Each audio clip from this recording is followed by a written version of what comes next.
görüm görünmegen yerde. Akıl bolsun söz aytmagan, nobat berilmegen yerde. Akıl bolsun söz aytmagan, nobat berilmegen yerde.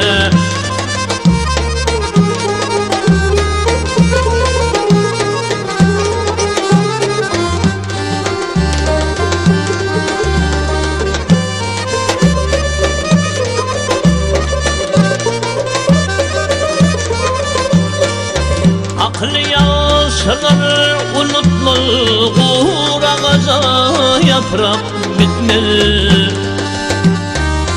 Akıl ermezgen tutmalı, hulku söyülmegen yerde.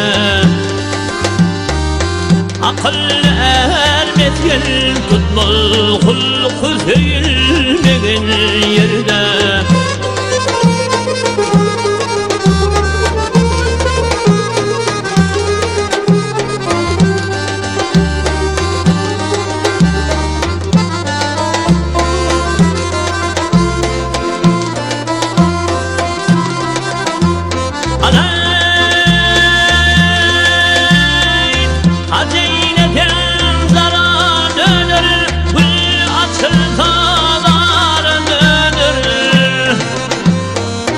Hizmet etme kar dönür, kadrın bilinmegen yerde.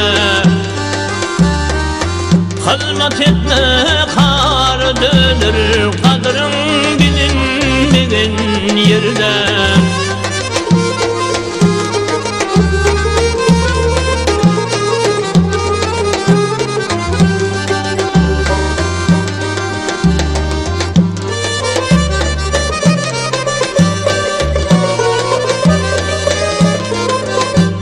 Harakat kıl bakıp akla, koç yiğidin sözünü hakla. Baktım ulu yiğidin sakla, haber sorulmagan yerde. Baktım ulu yiğidin sakla, haber sorulmagan yerde. Haber sorulmagan yerde.